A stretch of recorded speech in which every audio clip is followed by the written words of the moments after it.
આજે આપણે આવ્યા છીએ પાટણના દુર્લભ સરોવર ખાતે. હવે તમે એમ કહેશો કે આ તો સહસ્ત્રલિંગ તળાવ છે. સાચી વાત. પણ જ્યારે રાજા દુર્લભરાયે આ તળાવ બંધાવ્યું ત્યારે એનું નામ દુર્લભ સાગર હતું. ઈસવીસન 1084માં રાજા સિદ્ધરાજ જયસિંહે આ તળાવનું સમારકામ કરાવ્યું અને વધારે ભવ્ય બનાવ્યું. એની ભવ્યતાનો અંદાજો આપ એ વાત પરથી લગાવી શકો છો કે એના કિનારા પર 1008 શિવ મંદિરો આવેલા હતા અને માટે એ જગ વિખ્યાત બન્યું સહસ્ત્રલિંગ તળાવના નામે.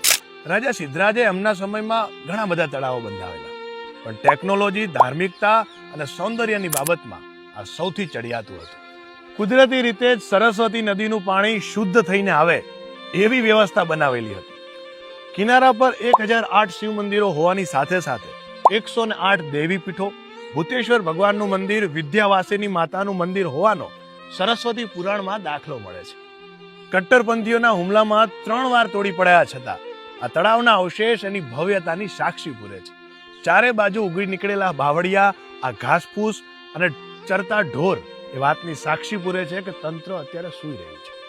વર્ષો પહેલા રાણીની વાવ અને તળાવ બધું જ સરસ્વતી નદીની રેતમાં દટાયેલું હતું. ત્યારબાદ પુરાતત્વ વેદોને મળી આવ્યું અને કહેવાય છે કે રાણીની વાવને તો સરસ રીતે સાચવીને એનું સંભાળકામ કરવામાં આવે છે, પણ સહસ્ત્રલિંગ તળાવ પર જો એટલું ધ્યાન આપવામાં આવતું નથી. તળાવના મધ્ય ભાગે વિદ્યાવાસિની દેવીનું મંદિર હતું કે જ્યાં સાંજની આરતી સમયે આખું વાતાવરણ ઘંટ, મંત્રો અને નગારાથી ગુંજી ઉઠતું. એવો ઉલ્લેખ દયાશ્રય નામના ગ્રંથમાં મળે છે.